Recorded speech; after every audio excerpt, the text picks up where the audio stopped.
Κεφάλαιο 9, μέρος 3, η διόρθωση του σφάλματος.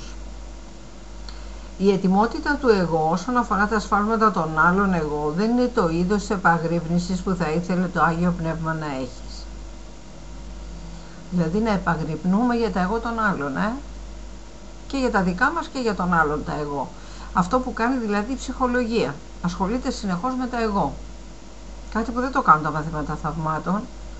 Τα μαθήματα θαυμάτων σου λέει ότι αν έρθεις σε επαφή με τον ανώτερο εαυτό σου, αυτά όλα θα διαλυθούν. Έτσι. Να λοιπόν πως διορθώνεται το σφάλμα στον άνθρωπο χωρίς ψυχολογία και χωρίς τίποτα. Αυτή δεν είναι ψυχολογία, αυτή είναι εγωλογία. Έτσι, ανάλυση των εγώ. Το εγώ ασκεί έντονη κριτική ανάλογη με το είδος της λογικής που εκπροσωπεί. Καταλαβαίνει αυτό το είδος λογικής διότι έχει νόημα γι' αυτό. Γιατί το Άγιο Πνεύμα δεν έχει κανένα απολύτως νόημα. Κρίνουμε δηλαδή τους άλλους σύμφωνα με τα δικά μας μέτρα και σταθμά. Για το εγώ είναι καλό και σωστό να υποδεικνύεις τα σφάλματα και να τα διορθώνεις. Και πόσες συγκρούσεις γίνονται με αυτό το πράγμα. Δηλαδή δεν του πεις αδερφέ ξέρεις κάτι. Κοίτα μέσα σου βαθιά, ψάξε να βρεις εκείνο τον αγαθό, τον ανώτερο εαυτό σου, που ξέρεις εσύ που είναι. Και σε ενίσχυσέ τον, βοήθησέ τον. Αρχίσεις και του διορθώνεις τα σφάλματα. Δεν έπρεπε να κάνεις έτσι, έπρεπε να κάνεις έτσι, δεν έπρεπε να κάνεις έτσι, θα τσάλια. Και τι γίνεται, το εγώ θεριεύει, θυμώνει, αφού αισθάνεται ότι τον κρίνει ένα εγώ, δεν έχει και άδικο που θυμώνει. Αυτό είναι λογικό για το εγώ, το οποίο δεν γνωρίζει τι είναι τα σφάλματα και ποια είναι η διόρθωσή τους. Τα σφάλματα είναι από το εγώ, αλλά η διόρθωση των σφαλμάτων βρίσκεται στην παραίτηση από το εγώ. Όταν διορθώνεις έναν αδελφό, του λες ότι έχει άδικο. Μπορεί εκείνη τη στιγμή να μην βγαίνει κανένα νόημα από αυτά που λέει και είναι σίγουρο ότι έτσι θα είναι αν μιλά από το εγώ του. Αλλά το δικό σου έργο εξακολουθεί να είναι να του πεις ότι έχει δίκιο.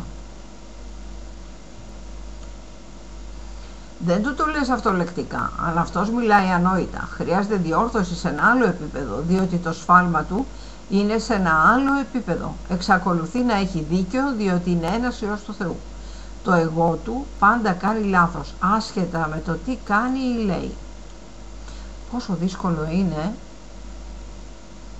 όταν ένας αδερφός είναι στην αρχή και θέλει να έρθει να τον βοηθήσεις και ξέρεις τι μου κάνει εκείνο, μου κάνει ατέλειωτα πράγματα, ατέλειωτα, τα οποία τώρα τι να του πεις, πρέπει να του πεις, δηλαδή να βρεις έναν τρόπο να του πεις ότι αυτά δεν θα τελειώσουν ποτέ και ότι θα πρέπει να πάμε σε ένα άλλο επίπεδο για να διορθώσουμε τα πράγματα. Θα το έχετε βιώσει όλοι αυτό όταν προσπαθείτε να... Είτε τον εαυτό σας αρχίζει, ξέρεις τι μου έχει κάνει αυτός, τι μου έχει κάνει κύριος Πα. Ή ένας αδερφός που πας να τον βοηθήσει, ξέρεις τι μου έχει κάνει εμένα, πώς να τον συγχωρέσω, Το εγώ. Αν πάει τώρα και το δικό σου το εγώ να βγάλει άκρη και συμπέρασμα και να του πει ότι δεν έχεις δίκιο, εκεί είναι που θα γίνει. Λοιπόν, αν υποδεικνύεις τα σφάλματα του εγώ του αδελφού σου, τότε βλέπεις μέσα από το δικό σου εγώ, διότι το Άγιο Πνεύμα δεν αντιλαμβάνεται τα σφάλματά του, δηλαδή το δικό σου το εγώ τα κρίνει. Όταν κρίνουμε τους άλλους, τα δικά μας... Εντάξει, δεν είναι κακό να πεις ότι ξέρεις προς το παρόν το εγώ μου δεν αντέχει το εγώ του. Όμως είναι μία κατανόηση κι αυτή, Και πρέπει να προχωρήσεις να το διορθώσεις αυτό. Γίνεται και αυτό, μπορεί να γίνει. Τουλάχιστον στις αρχές.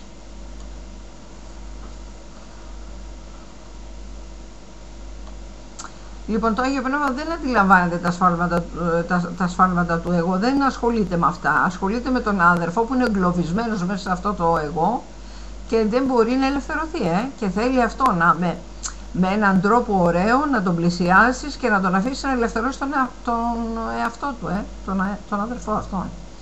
Στο εγώ δεν υπάρχει λοιπόν καμία λογική και το Άγιο Πνεύμα δεν επιχειρεί να καταλάβει τίποτα που να προέρχεται από αυτό. Εφόσον δεν το καταλαβαίνει, δεν το κρίνει, γνωρίζοντας ότι τίποτα από ό,τι φτιάχνει το εγώ δεν σημαίνει κάτι. Δεν ασχολείται καθόλου, έτσι. Μα θα σε τιμωρήσει ο Θεός, για αυτά μου κάνεις, θα τιμωρήσει ο Θεός, λέμε εμείς τώρα.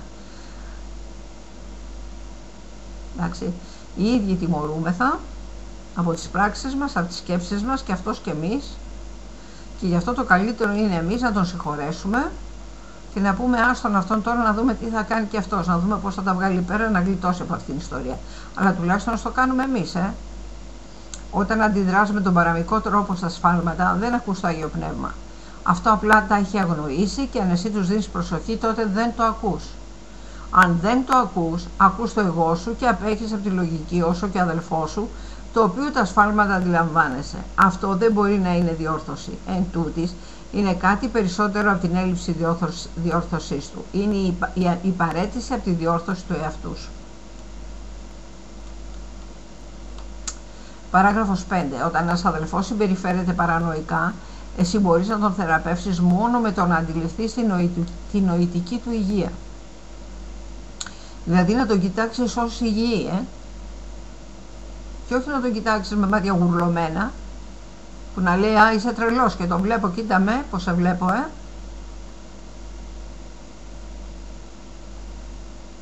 Αν αντιλαμβάνεσαι τα σφάλματά του και τα δέχεσαι, δέχεσαι και τα δικά σου. Αν θέλεις να δώσεις τα δικά σου στο Άγιο Πνεύμα, πρέπει να το κάνεις αυτό και με τα δικά του. Μόνο αν αυτός γίνει ο μόνος τρόπος με τον οποίο χειρίζεσαι όλα τα σφάλματα, θα μπορείς να καταλάβεις πώς ανατρέπονται όλα τα σφάλματα. Τι διαφορά έχει αυτό από αυτό που σου λέω, ότι αυτό που διδάσκεις, αυτό και μαθαίνεις. Ο αδελφός σου έχει τόσο δίκιο όσο και εσύ. Και αν εσύ νομίζεις ότι έχει άδικο, καταδικάζεις τον εαυτό σου. Άδικο έχουν έτσι κι αλλιώς όλα τα εγώ, Εμείς όμως αυτό που κοιτάμε είναι να θεραπεύσουμε τον αδελφό και όχι να του υποδείξουμε ότι είναι ένα κακό εγώ. Όλα τα εγώ κακά είναι. Εσύ δεν μπορείς να διορθώσεις τον εαυτό σου. Είναι λοιπόν δυνατόν να διορθώσεις κάποιον άλλον? Όμως μπορείς να τον δεις αληθινά, διότι είναι δυνατόν να δεις και τον εαυτό σου αληθινά. Δεν εξαρτάται από σένα να αλλάξεις τον αδελφό σου, αλλά απλά να τον δεχτείς όπως είναι. Τα σφάλματά του δεν προέρχονται από την αλήθεια που βρίσκεται μέσα του και μόνο αυτή η αλήθεια είναι δική σου. Τα σφάλματά του δεν μπορούν να το αλλάξουν αυτό και δεν μπορούν να έχουν καμία απολύτως επίδραση στην αλήθεια μέσα σου.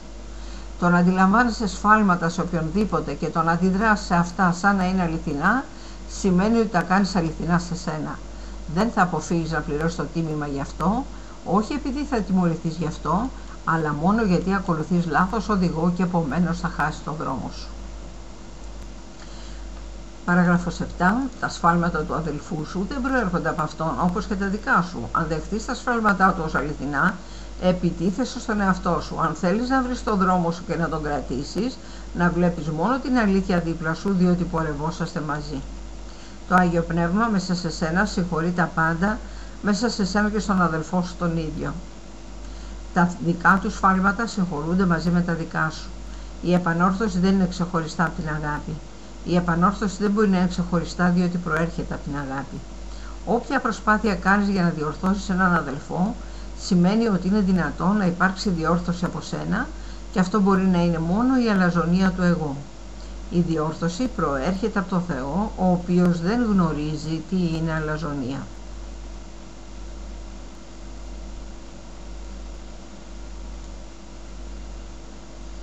Παράγραφος 8. Το Άγιο Πνεύμα συγχωρεί τα πάντα διότι ο Θεός δημιούργησε τα πάντα. Μην αναλαμβάνεις εσύ τη δική του λειτουργία, διότι έτσι θα ξεχάσεις τη δική σου. Δέξου μόνο τη λειτουργία της θεραπείας μέσα στον χρόνο, διότι αυτός είναι ο σκοπός του χρόνου. Ο Θεός σου έδωσε τη λειτουργία να δημιουργείς μέσα στην αιωνιότητα. Δεν είναι ανάγκη να το μάθεις αυτό, αλλά χρειάζεται να μάθεις να το θέλεις. Γι' αυτό φτιάχτηκε όλη η μάθηση. Αυτή είναι η χρήση από το Άγιο Πνεύμα μιας ικανότητας που δεν χρειάζεσαι, αλλά όμως την έφτιαξες. Δώσε την σε αυτό, δεν καταλαβαίνεις πώς να τη χρησιμοποιήσεις. Θα σε διδάξει πώς να βλέπεις τον εαυτό σου, χωρίς κατάκριση. Μαθαίνοντας να κοιτάς τα πάντα δίχως αυτή. Η κατάκριση τότε δεν θα είναι αληθινή για σένα και όλα τα σφάλματα θα συγχωρεθούν.